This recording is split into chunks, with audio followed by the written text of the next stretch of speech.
C'est parti. Eh bien, je crois que c'est à nous. Bonjour. J'enlève mon masque. Distanciation sociale oblige, mes webinars aussi étant. Je vous souhaite la bienvenue pour ce webinar présenté par EasyFront et Axis Consultant. Voilà, à l'antenne, on vient de me dire que vous êtes nombreux présents. Je vous remercie de venir participer à ce webinar aujourd'hui qui va traiter de l'impact de l'IA et de la digitalisation sur les services clients. Donc aujourd'hui, la question que nous allons adresser pendant ces 45 minutes est de savoir si l'IA, le CRM et la digitalisation, est-ce qu'ils vont bien remplacer les services clients. Nous avons 4 intervenants aujourd'hui. Jean-Luc Marini, directeur du Lab IA Axis Consultant. Bonjour. Je couperai ma vidéo tout à l'heure pour des problèmes effectivement de bande passante. Très bien. Mathieu Etienne, PDG d'EasyFront. Bonjour à tous. Et Étienne Cartier, directeur de la BU Digital Axis Consultant. Bonjour à tous. Donc, je suis moi-même directeur de la BU au sein de la BU Digital Axis Consultant et je serai aujourd'hui facilitateur du webinar. Alors, je me tiens un peu à distance d'Étienne. On essaye de respecter les gestes protecteurs. Et en tant que facilitateur du webinar, n'hésitez pas à poser et à inscrire vos questions tout au long du webinar et je les noterai, comme ça on pourra y répondre à la fin. Nous avons décidé de répondre à cette interrogation passionnante sur l'impact de l'IA sur nos activités et les services clients en 4 points. La première partie sera un portrait robot des services clients interrogés dans le cadre de l'étude sur lequel nous vous faisons une restitution. Ensuite, nous interrogeons les grands enjeux actuels des services clients qui ont été interrogés. Enfin, nous allons répondre à une question centrale. Quelles sont les promesses de l'IA et est-ce qu'elles sont au rendez-vous actuellement? Et enfin, nous allons traiter de l'hybridation et des applications actuelles et surtout futures, dans un futur très proche de cette intelligence artificielle et de cette digitalisation. Voilà, n'hésitez pas à noter des questions dans le fil de chat.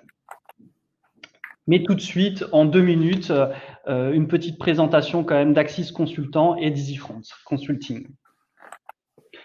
Donc en 2 mots, Axis Consultant, nous sommes un acteur majeur du conseil en management et en transformation digitale.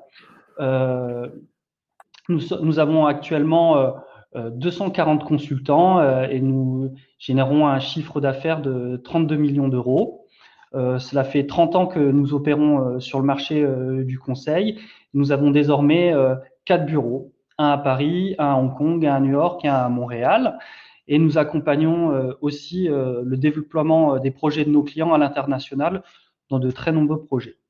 Nous sommes un cabinet de conseil indépendant et afin de conserver une vélocité dans notre développement, ainsi que afin de développer de façon plus poussée nos expertises, nous avons créé 4 filiales expertes qui développent nos savoir-faire et nos offres de services. Parmi les points forts que je tenais à mettre en valeur aujourd'hui, c'est notamment le Lab IA, qui est un laboratoire d'expérimentation et de recherche en développement que nous finançons pour pouvoir apporter des solutions toujours plus innovantes auprès de vos services et de vos problématiques. Et c'est la raison aussi pour laquelle nous intervenons aujourd'hui sur ce sujet. Et nous avons aussi, je tiens à mettre en valeur, une expertise et une business unit spécialisée en change management et en transformation des organisations et transformation humaine, qui va de pair aussi avec les évolutions rapides et disruptives que nous observons. Voilà. Alors, il y a un petit décalage dans les slides. On est sur le slide d'EasyFront qui va s'afficher immédiatement, mais si tu veux commencer à commenter, Mathieu. Oui, on le voit. Ah, très bien. EasyFront Consulting, donc on est ce qu'on appelle un intégrateur pure player Salesforce, c'est-à-dire que notre activité est exclusivement dédiée à la mise en place de tous les modules proposés par l'éditeur Salesforce. Donc, on est le leader indépendant en France avec 60 consultants, 8 millions d'euros de chiffre d'affaires. On intervient sur des comptes de taille intermédiaire et des sociétés du CAC 40 pour lesquelles on va faire des projets donc en France avec des déploiements à l'international. En termes d'offres, hein, c'est structuré de trois manières. Une partie audit et expertise, une partie donc projet avec intégration, déploiement, et puis un centre d'excellence basé dans nos locaux parisiens. Nos éléments différenciateurs, c'est qu'on a une excellente satisfaction client hein, qui est évaluée de manière indépendante par Salesforce. Aujourd'hui, c'est plus de 180 projets Salesforce réalisés. Le partenaire qui a le plus certifié en France l'année dernière. Et puis enfin, une expertise unique sur la suite d'intelligence artificielle de Salesforce qui s'appelle Einstein. Merci Mathieu. Alors, tout de suite, posons le décor avec le portrait robot du service client. Alors, nous tenions à reprendre un peu d'historique sur les éléments que nous avons présentés. C'est pour partie une restitution d'une étude qui a eu lieu sur le début de l'année 2020, dans lequel nous avons accompagné les réflexions de certains de nos clients autour de l'impact de l'intelligence artificielle et du digital sur leur service client. Donc, nous en profitons pour remercier les plus de 60 responsables et représentants de services clients qui ont répondu à l'étude. On tient à préciser que c'était finalement un panel assez divers de taille de services clients, notamment de grands services clients, mais aussi beaucoup de services clients de taille intermédiaire, comprenant entre 10 et 20 téléconseillers. En préambule aussi, ce qu'on tenait à souligner, c'était que pour 2/3 des répondants, les services sont majoritairement internalisés du coup, et ce qui permet de comprendre aussi l'attachement et l'importance de ce service client au sein des structures interrogées, et notamment à une interrogation sur leur devenir et leur avenir. Voilà. D'autres points que nous avons souhaité relever, c'est qu'il y a une certaine maturité de ces services clients répondants, avec notamment une bonne organisation par flux entrant autour des canaux de mise en contact, et aussi sinon centré sur les typologies de secteurs ou de clients. En termes de priorisation aussi, il y a une organisation qui est mature, assez classiquement basée sur une évaluation d'un niveau de criticité et d'urgence à répondre par la qualification des demandes et des tickets, ou aussi organisée en fonction des clients. Quand même, à noter que respectivement, en termes d'organisation et de priorisation, certains services clients ont choisi de ne pas avoir de protocole particulier quand même, pour 20% concernant l'organisation ou 30% concernant les priorisations. Un point qui pourrait interpeller.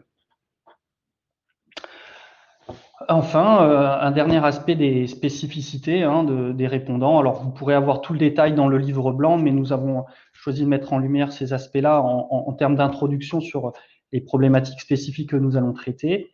Mais voilà, nous confirmons que le canal digital rentre dans le top 3 des canaux, avec une présence croissante des réseaux sociaux et de l'utilisation des réseaux sociaux comme réflexe des clients, notamment quand vous observez un rajeunissement de votre clientèle et de leurs pratiques.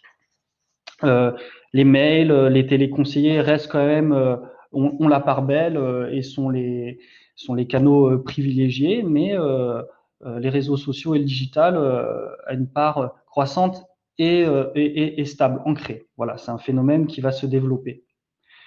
Voilà, donc ça, c'est un élément qui nous permet aussi de souligner les interrogations qui sont à l'origine de cette étude et dans lequel, durant ce webinaire, nous allons apporter des réponses.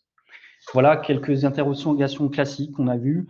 Les réseaux sociaux prennent une place grandissante, comment gérer le digital. Qu'apporte réellement l'intelligence artificielle? Est-ce une aide ou bien une menace? Est-ce que je suis, moi, service client, concerné par ces évolutions, par cette évolution? Et quel est l'état de l'art du marché? Qu'envisagent les autres services clients? Et bien voilà, c'est ce que nous allons traiter, notamment dans les parties qui arrivent, notamment avec Étienne. Je te laisse la parole sur les grands enjeux du service client. Merci Terence. Alors pour démarrer en fait cette partie sur les priorités, les enjeux, un premier chiffre, l'amélioration du service client est une priorité pour 92,5% des répondants de cette étude et pour plus de 60%, c'est même une priorité quotidienne. Alors, ce n'est pas une surprise que ce soit une priorité, puisque aujourd'hui, la digitalisation s'est imposée dans notre quotidien et oblige les services clients à répondre aux attentes, aux exigences des services clients qui veulent pouvoir joindre le service client à tout moment, quel que soit le canal, avec également une relation haut de gamme, une relation ultra personnalisée. Dans le même temps, les services clients ont pour objectif de traiter avec efficacité les demandes et de maximiser la performance des conseillers clientèle, avec deux enjeux finalement, soit des gains de productivité ou parfois aussi de vouloir transformer le service client en centre de profit. Alors, on pourrait y lire en fait des objectifs contradictoires entre la nécessité de toujours apporter un service à valeur ajoutée au client et puis en même temps d'être plus productif et de maximiser la performance des agents. Finalement, c'est le levier technologique qui permet de réconcilier ces objectifs qui peuvent apparaître contradictoires, d'où la priorité. Et finalement, quand on lit en fait, qu'on observe le top 5 des postes qui aujourd'hui nécessitent des améliorations et qui apparaissent prioritaires, la première priorité qui apparaît pour 50% des répondants est l'automatisation des tâches. Ensuite, on va retrouver à 47,5% l'exploitation des données clients, à 42,5% l'analyse des données recueillies par le service client, et puis ensuite, en quatrième et cinquième position, à 37,5%, on va retrouver la gestion de l'omnicanalité et puis également la capacité à générer une vente à partir d'une demande entrante. Après, le levier humain, à contrario, n'apparaît pas dans les priorités, il n'apparaît pas dans les leviers qui sont activés aujourd'hui prioritairement par les services clients. Alors par levier humain, on va entendre formation des managers, formation des agents, mais également tout ce qui est aide à la hiérarchisation des tâches des agents. Alors le second enseignement de l'étude est, et on le voit bien sur le graphe, que l'impact, l'effet positif de l'IA sur la performance du service client est encore trop tôt pour être mesuré. Pour ceux qui ont constaté des effets positifs, les améliorations vont porter sur l'augmentation de la résolution des requêtes dès le premier contact, un indicateur assez classique, l'accélération du temps de traitement moyen des requêtes, et puis, toujours autour de la satisfaction client, l'augmentation du score NPS. Alors, il faut sans doute y voir dans ces résultats les effets de l'IA avec la mise en place des chatbots, des voicebots, mais également des solutions IA embarquées dans les solutions CRM. On en reparlera juste un peu plus tard. Mais là encore, ce qu'il faut dire, si on regarde, si on décrypte les résultats, et je vous invite à nouveau à télécharger les résultats du livre blanc, on pourrait y lire que les améliorations sont partagées entre ceux qui voient de légères améliorations et puis ceux qui voient vraiment des améliorations significatives et réelles. Alors, ce qui nous fait dire qu'en termes d'impact et d'effets positifs, la marge de progression reste importante et qu'en termes de repères, donc ça c'est la grille qui apparaît en bas, on serait plutôt dans une situation intermédiaire entre je constate que j'ai amélioré la prise en charge de la relation client et je suis dans l'efficacité opérationnelle pure. Donc on est encore finalement assez loin de j'ai transformé l'expérience client et collaborateur. Alors, pour apporter un éclairage complémentaire sur les conditions de transformation de l'expérience client et de l'expérience collaborateur, on va illustrer le point de vue par deux cas concrets de missions de transformation réalisées. Donc, un premier cas sur celui d'un service client d'environ 200 conseillers clientèle. Et dans le deuxième cas, on aura celui d'un service client dans le B2B de moins de 10 agents. Alors, pour le service client de 200 conseillers clientèle, la mise en place d'un voice bot a permis de dégager des gains de productivité en éliminant en fait assez rapidement 30% des charges de mise en relation avec le conseiller clientèle. Donc, des gains de productivité assez immédiats au bout du premier mois qui ont permis aussi de revoir l'organisation du service et d'affecter un certain nombre de conseillers clientèle sur des dossiers à enjeu ou d'affecter en fait certains clients sur des clients premium dans le cadre de la refonte de l'offre. La data a également été au cœur du projet puisque le crunching de données a permis de montrer que sur certains dossiers, il était plus intéressant d'indemniser au démarrage de l'instruction plutôt qu'à l'issue, tellement le coût de l'instruction se révélait coûteux. Alors, deux enseignements par rapport aux résultats de cette étude, c'est que d'une part, le levier technologique a joué. Effectivement, le VoiceBot a permis de dégager des résultats positifs, mais le travail en amont a sans doute permis justement de tirer parti rapidement de la technologie. Il y a eu un travail important sur l'élimination des motifs de réclamation client, une recherche des causes en amont, et puis une approche lean des problématiques, avec également une très bonne implication des managers au démarrage de l'étude avec de la prise de hauteur. Le deuxième enseignement, c'est que le levier technologique n'aurait peut-être pas joué aussi vite si le projet n'avait pas été intégré dans le cadre d'un projet d'organisation et de transformation, avec un travail aussi sur les rôles et responsabilités des agents au sein du service client, un travail assez précis qui nous a amené aussi à travailler sur la décomposition des tâches de chaque agent, de repérer, d'analyser les compétences nécessaires pour faire évoluer le service et pour également identifier les montées en compétences nécessaires pour permettre ensuite de spécialiser certains agents et pour d'autres de conserver cette polyvalence. Voilà, donc ça c'est un premier exemple. Le second exemple, c'est dans le domaine du B2B, donc un service client de taille plus réduite. On était à moins de 10 conseillers clientèle, qui a bénéficié d'une évolution avec une montée de version de son CRM, avec des fonctions de mise en place d'un CTI, avec l'apparition automatique de la fiche client 360 degrés, avec bien sûr tout le comportement d'achat des clients, toute son historique d'interaction, des interactions aussi à venir en temps réel. Également la mise en place d'une base de connaissances intégrée et puis le traitement automatisé des motifs de réclamation.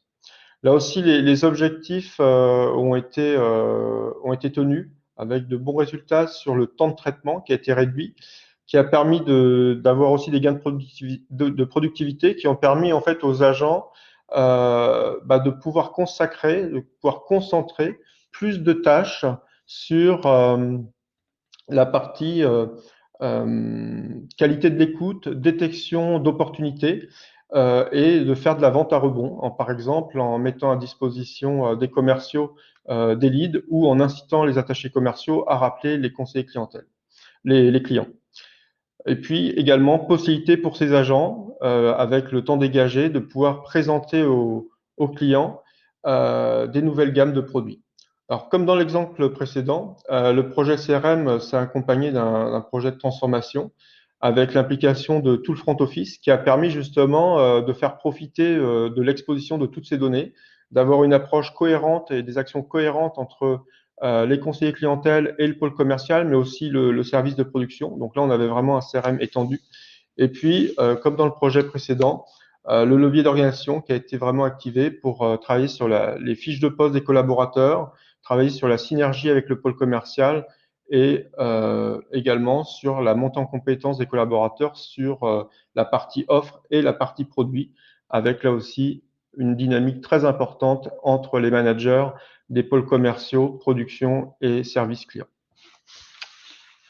Merci Étienne pour avoir présenté ces enjeux et puis posé deux illustrations qui vont nous permettre d'introduire et d'avoir une prolongation dans la partie 3 sur les promesses de l'intelligence artificielle. Sont-elles au rendez-vous? À vous la parole, Mathieu et Jean-Luc. Merci, Thérèse. Donc, concernant effectivement les promesses de l'IA, bien sûr, il y a des espoirs, mais également des déceptions. Donc, du côté des déceptions, tout d'abord, on va avoir la partie exploitation des données via un CRM. Donc, ça ressort vraiment dans les principales déceptions, avec un manque d'exploitation de ces données. En général, c'est pas lié à un problème outil, c'est plutôt que l'IA n'est pas encore suffisamment implantée dans les solutions de CRM afin d'aider l'agent. Nous, on constate d'ailleurs sur nos projets que l'IA vient bien après le CRM, voire plusieurs années après l'implantation d'un CRM. En général, on pose un socle de gestion de la relation client. On va chercher son ROI autour de cette solution, on se l'approprie. Et puis, une fois qu'on a une maturité sur ces données CRM et plus globalement par rapport à l'IA, eh bien, on avance sur ce sujet. D'où ce qui ressort, c'est que l'exploitation des data CRM est dans le top des investissements à venir pour le service client.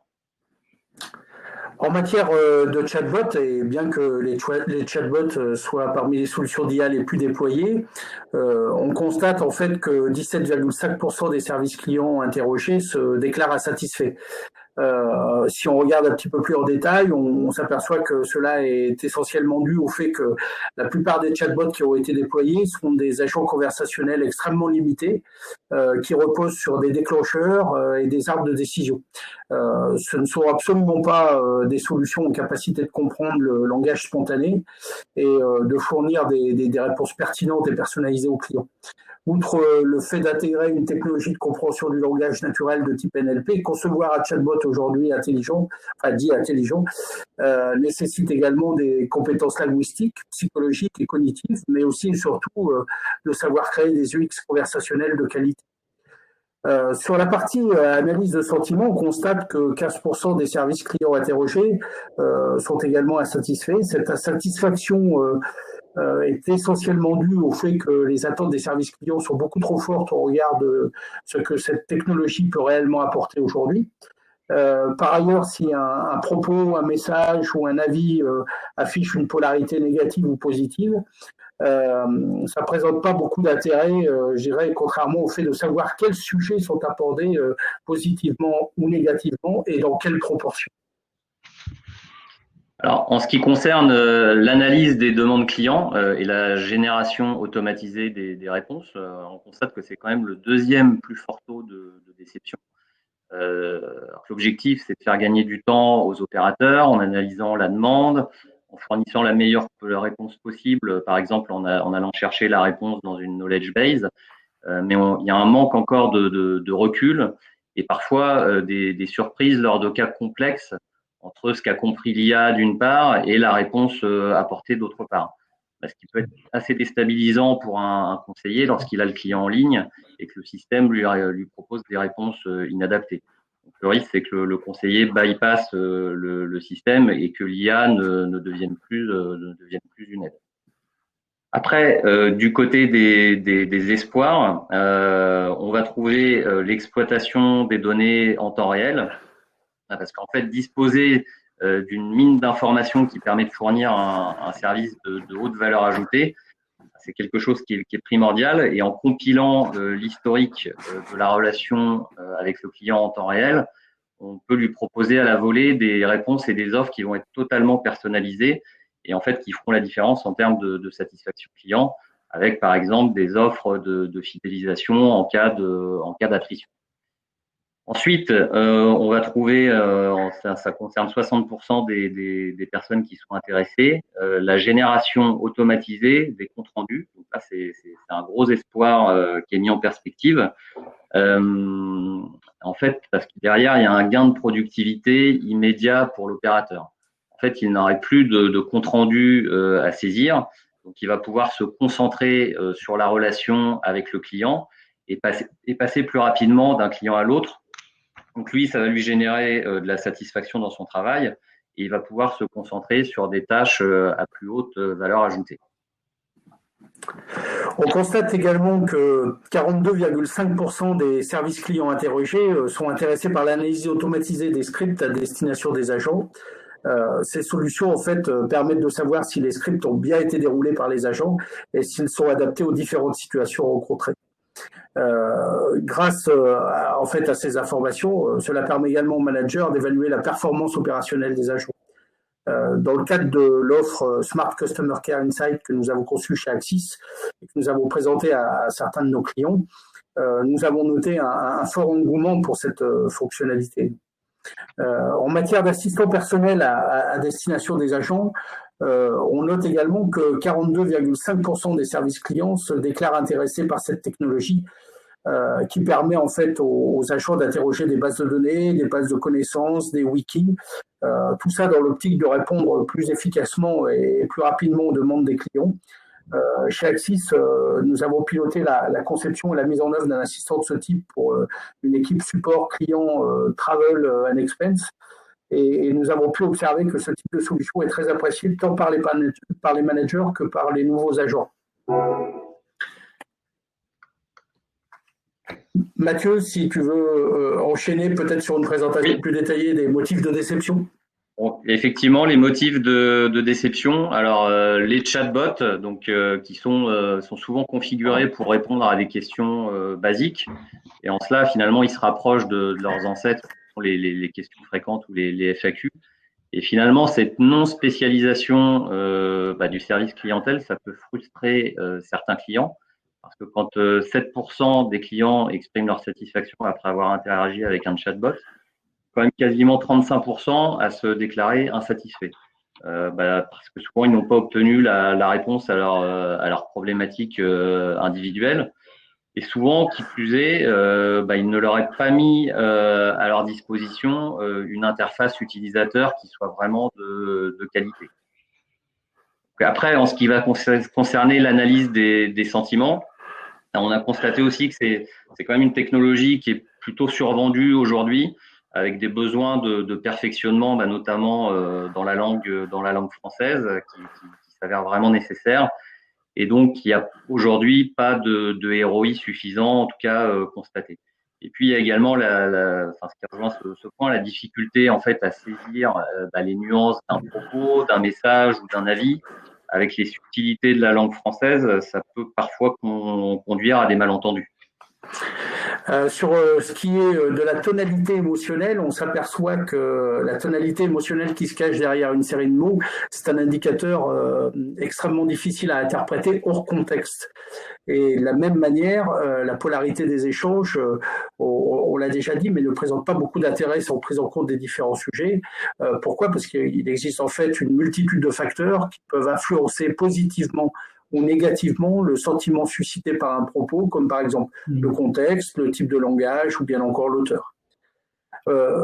En matière d'analyse des demandes clients et de génération de réponses automatisées, certains services clients ont été confrontés à des solutions de reconnaissance vocale et de compréhension du langage naturel spontané pas très performantes. Ces solutions avaient une réelle difficulté à reconnaître certaines voix et affichaient un taux d'erreur sur les mots lors de la transcription relativement élevé. Cela est dû en grande partie à la constitution des corpus d'entraînement et surtout à leur manque de diversité.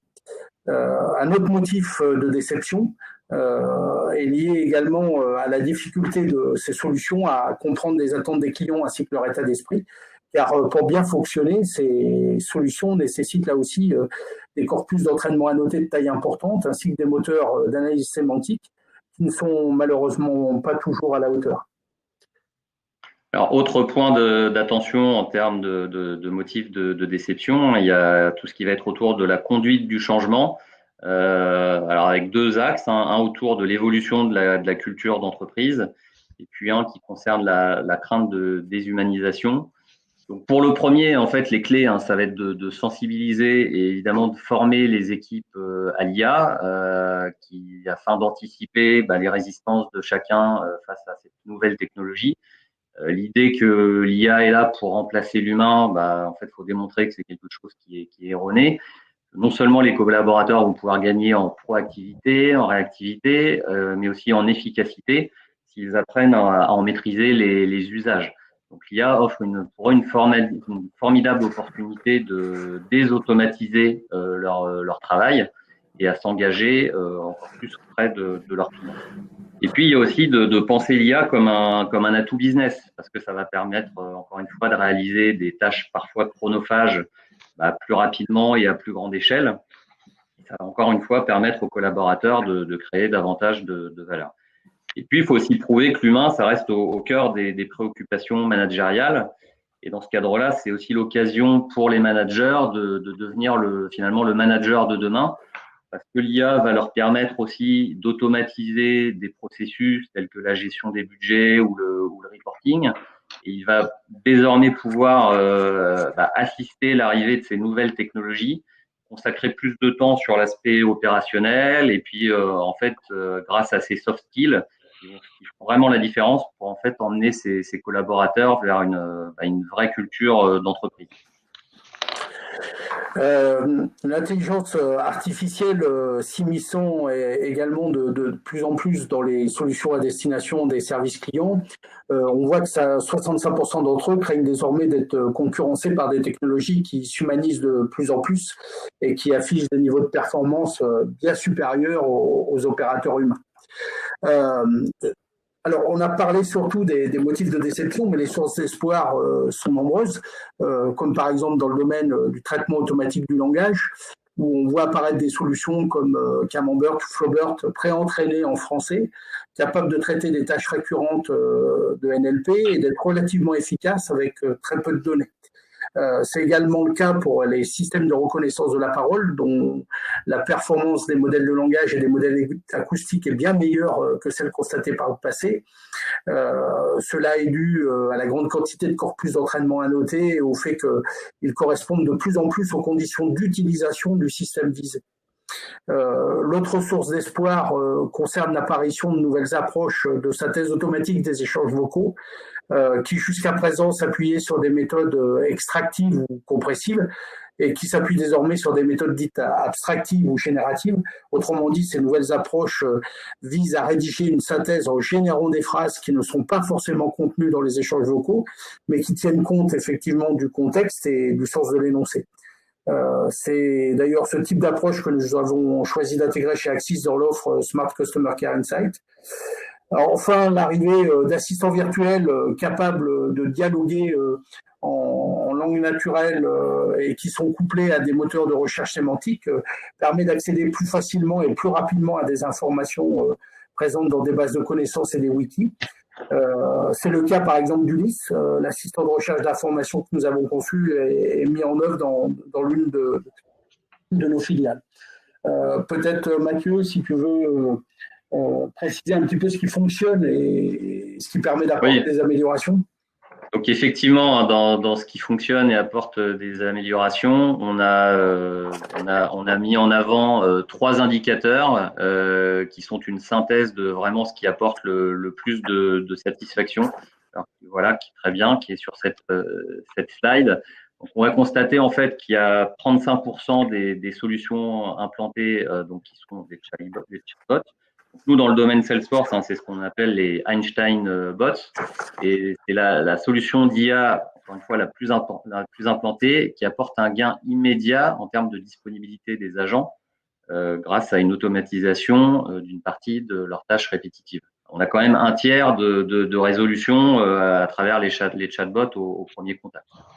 Et elles déçoivent car c'est ce que j'appelle une IA étroite, c'est-à-dire qui est basée sur des algorithmes statiques. Et ils vont donc réaliser des tâches basiques sans auto-apprendre ni s'améliorer dans le temps. Par contre, ils vont être très adaptés, par exemple, pour donner le statut d'une commande. Et là, effectivement, on aura un gain de temps et de productivité immédiat.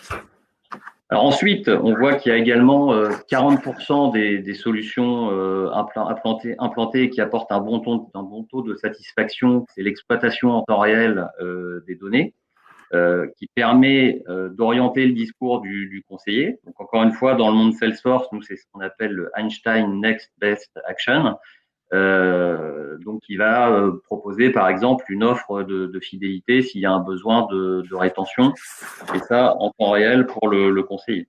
Autre exemple, il y a un de nos clients dans le secteur de la santé qui aura la capacité en fait à proposer à ses clients pharmaciens, donc qui l'appellent pour passer commande, il pourra leur proposer d'augmenter leur stock en fonction de données exogènes qui sont des critères météorologiques et épidémiologiques qui seront croisés en temps réel. Et là, on apporte une vraie valeur ajoutée en termes de service. On s'approche du prédictif pour optimiser les stocks nécessaires.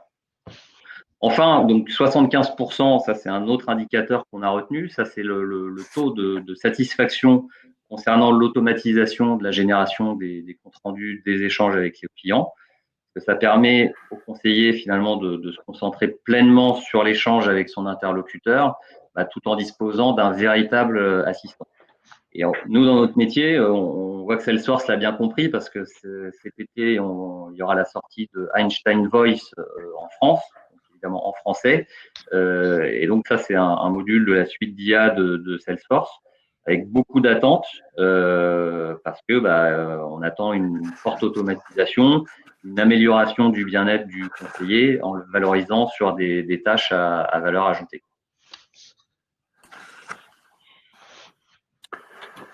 Alors, l'humain, effectivement, il reste au centre de la relation. L'appel téléphonique, c'est toujours un canal privilégié. Nous, jusqu'à maintenant, à chaque fois qu'on nous a demandé de mettre en place un projet de service client, ça a systématiquement démarré par le canal téléphonique. On n'a pas encore eu de projet d'un client qui ne voudrait pas de service client sans canal téléphonique. En général, au moins couplé avec la partie mail, et puis après, les autres canaux sont petit à petit ouverts. On constate, je dirais de la même façon que pour 40% des services clients interrogés, le contact avec le conseiller permet d'éviter la perte du client. D'où le principe de l'hybridation de la relation client avec un passage de relais vers un opérateur humain lorsque un agent conversationnel, par exemple de type chatbot ou voicebot, atteint ses limites ou qu'il détecte une certaine forme d'énervement ou d'agacement chez un client. De la même façon, 57,5% des services clients interrogés remontent le fait qu'une demande traitée par un conseiller donne toujours de meilleurs résultats que si elle est traitée par un chatbot. Là encore, l'hybridation permet de décharger l'opérateur humain de certaines demandes que l'on peut qualifier de basiques pour les faire traiter par un bot et laisser la possibilité à un opérateur humain d'intervenir pour prendre en charge les demandes complexes ou les exceptions, ou bien lorsqu'il s'agit de savoir faire preuve en fait de psychologie. Merci Mathieu, Jean-Luc. Alors il est 10h40, si on prenait 5 minutes pour aller un peu plus loin sur le sujet de l'hybridation et des applications futures avant d'arriver à la conclusion. Je vous laisse la parole à nouveau. Oui, alors en fait, effectivement, sur ce sujet d'hybridation, donc il y a encore une fois cette exploitation des données clients. On va constater une complétude entre l'humain et l'IA qui va permettre de mieux comprendre en fait les attentes clients. Donc en temps réel, l'IA permettra d'analyser de nombreuses données relatives aux clients et de faire ressortir des éléments clés qui le concernent en fonction de l'échange. Et l'opérateur lui aura à disposition un outil d'aide à la décision, de préconisation, de réponse et d'apporter des solutions. Cette hybridation permet de fournir du coup au client une expérience personnalisée. Par exemple, peut-être certains d'entre vous ont déjà des machines à café en grains connectées. C'est quelque chose qu'on voit petit à petit de plus en plus, qui sont connectés à votre Wi-Fi. Et finalement, si vous appelez un service client, que vous acceptez qu'il se connecte à votre machine à café, donc là on est dans le domaine de l'IoT, il va pouvoir faire un diagnostic à distance de la carte mère, parce que maintenant il y a des cartes mères dans ces machines, d'interroger la base de connaissances, de croiser avec les données qui sont stockées dans votre machine de vos habitudes. Si vous faites des cafés serrés, peut-être que ça va abîmer plus le broyeur. Donc, c'est le croisement de ces données et aussi des données qui sont déjà dans le CRM, de vos habitudes de consommation, de savoir si vous êtes sous garantie ou pas. Et donc, de manière quasi instantanée, il y aura un diagnostic croisé encore une fois avec vos données CRM qui vous apportera donc un service en temps réel de haute qualité.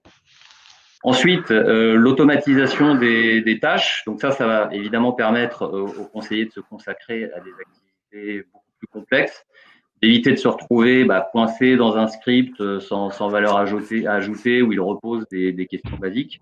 Et encore une fois, c'est l'occasion de revaloriser le rôle du conseiller en lui apportant plus de satisfaction ainsi qu'au client.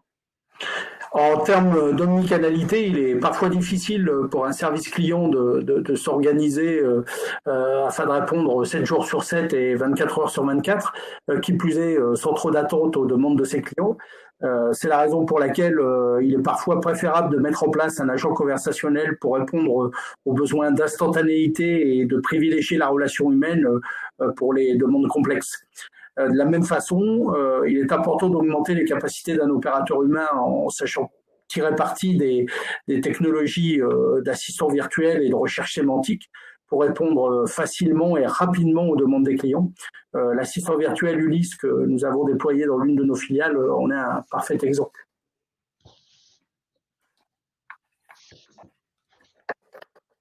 Alors, donc un service client automatisé et humanisé, finalement, Jean-Luc, ça se décline autour de 3 items. Donc le premier, c'est l'aspect technologie, puisqu'effectivement, d'ailleurs, comme tout projet, il faut opérer les bons choix technologiques. Oui, c'est tout à fait ça. Opérer les bons choix technologiques, c'est aussi, je dirais, savoir choisir des solutions où il existe une véritable coopération entre l'homme et la technologie et où la décision algorithmique est à la fois explicable et ou interprétable. L'active learning est un bel exemple d'ailleurs d'association entre l'homme et l'IA, où l'expert métier fait activement partie du processus d'apprentissage d'une solution IA en corrigeant les erreurs de l'algorithme tout en remettant potentiellement en cause ses propres a priori. Et puis il y a aussi un aspect donc compétences, puisque former les conseillers et les managers donc à l'usage de ces nouvelles technologies, c'est juste quelque chose de crucial.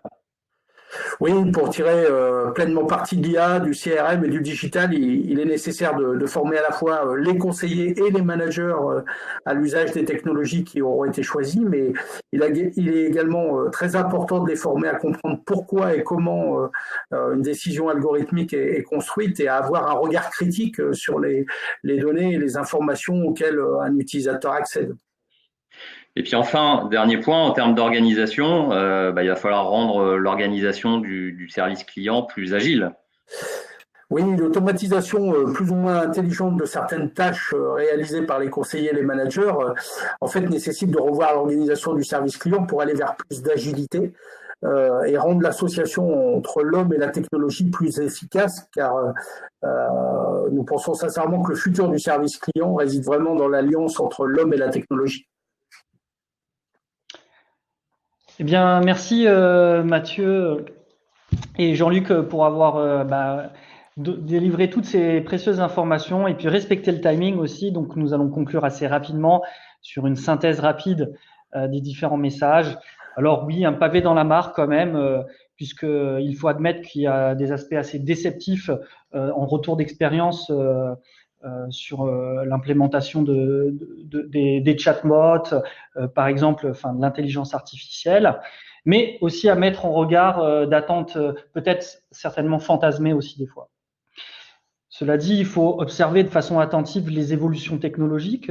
On va en avoir pas mal d'illustrations comme quoi ces évolutions sont rapides et sont à même de compenser rapidement les motifs de déception et qui sont portés aussi par des solutions qui investissent massivement dans des fonctionnalités, dans des usages. Donc, on pense aux solutions les plus matures sur le marché dans le CRM. Voilà, soyez rassurés, l'humain reste au cœur des échanges pour une raison simple déjà, c'est que l'humain, il est plébiscité par le client. Voilà, le client veut parler à un humain de façon ultime quand il n'arrive pas à avoir une réponse rapide qui puisse être traitée autrement.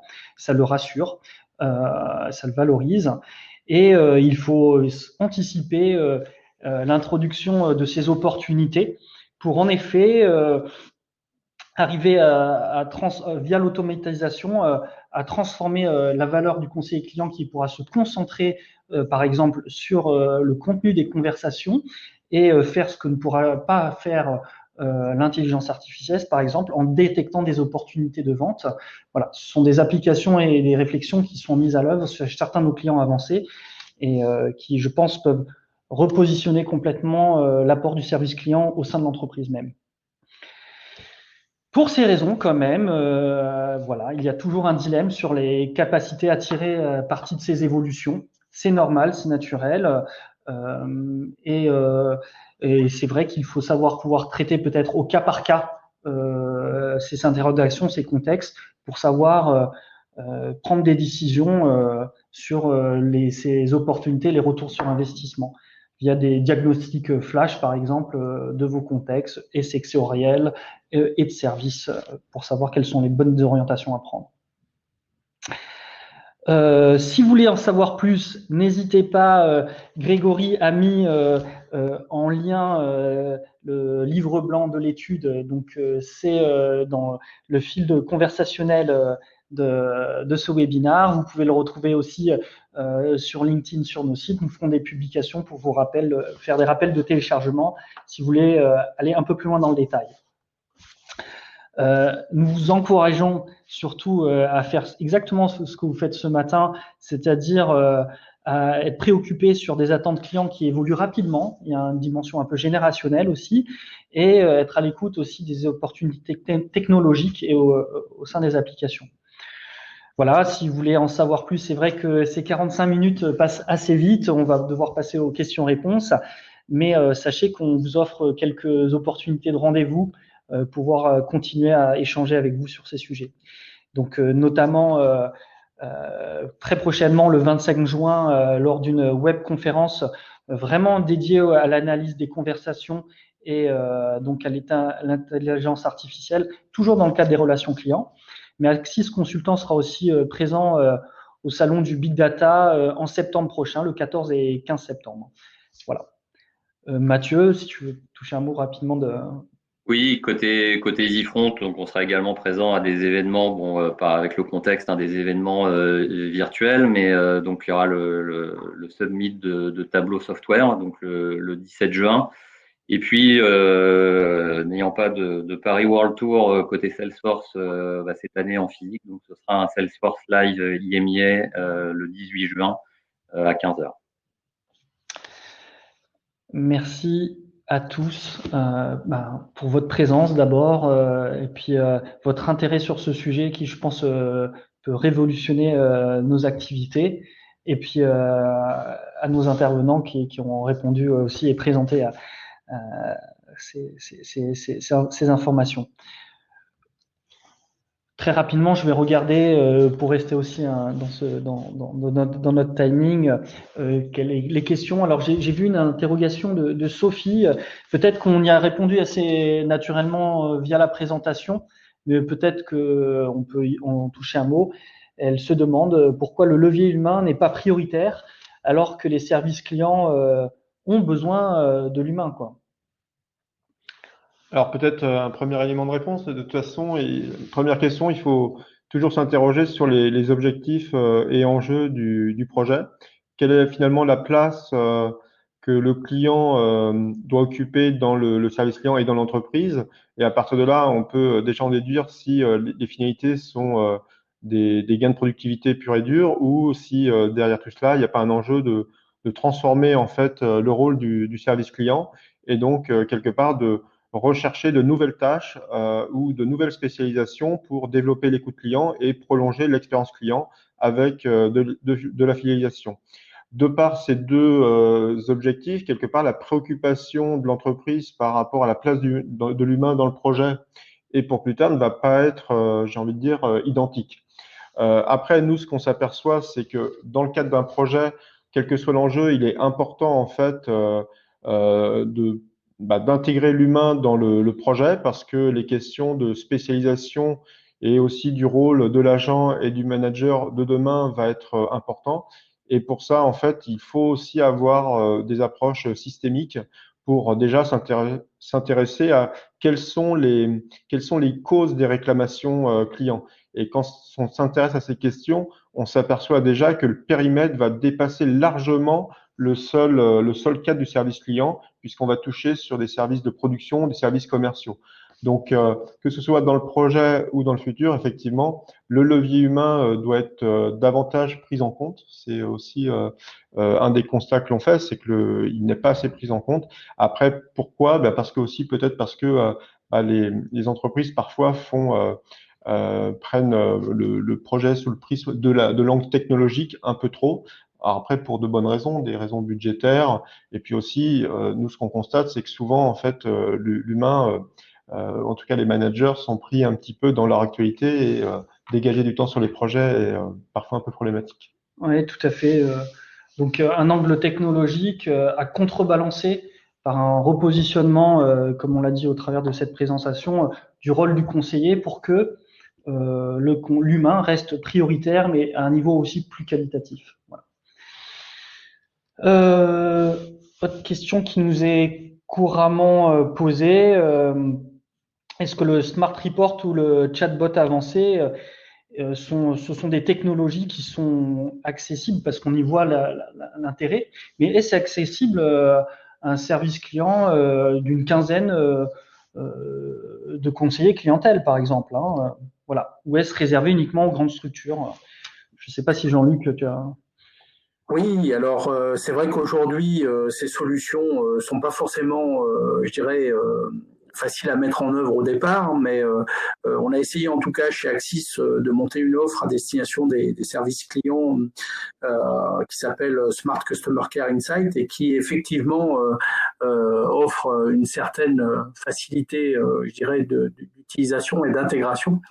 Par contre, ça nécessite effectivement d'avoir un apprentissage qui est vraiment lié aux conditions acoustiques et au modèle de langage, c'est-à-dire à la façon dont les clients et les conseillers s'expriment, mais aussi à l'acoustique qui est propre, par exemple, à ce qu'on appelle, je dirais, du téléphone, entre guillemets, par opposition à, je dirais, une acoustique de type studio, pour pouvoir bien appréhender effectivement les différents échanges qui peuvent avoir lieu et extraire l'information qui va venir nourrir un certain nombre de systèmes, dont le CRM, dont effectivement des outils je dirais, qui peuvent permettre de mieux gérer la relation client, je dirais, au quotidien. Donc aujourd'hui, oui, ces solutions sont plutôt accessibles. Elles sont accessibles aussi en mode SaaS. Hein.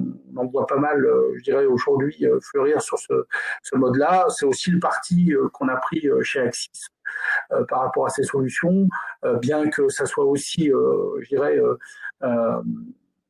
utilisable dans un mode on-premise. Donc, ça reste des choses qui peuvent être accessibles et, je dirais, mises en œuvre par des services clients de taille modeste. Alors, sur la partie chatbot, voicebot, effectivement, là, on voit bien qu'on arrive à pouvoir déployer des solutions avec des budgets qui sont parfois assez limités et qui permettent malgré tout d'apporter de la performance opérationnelle, je dirais, aux agents. Je pense notamment à tout ce qui permet de rechercher de l'information, de la connaissance, à travers l'exploitation des bases de données, des bases de connaissances et des wikis.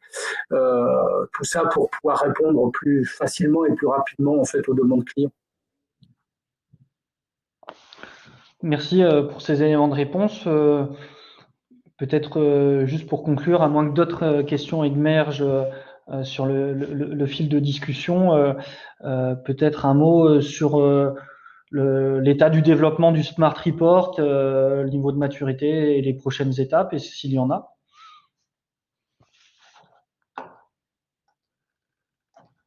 Ben, a priori, on est positionné pour une sortie en septembre de l'offre Smart Customer Care Insight.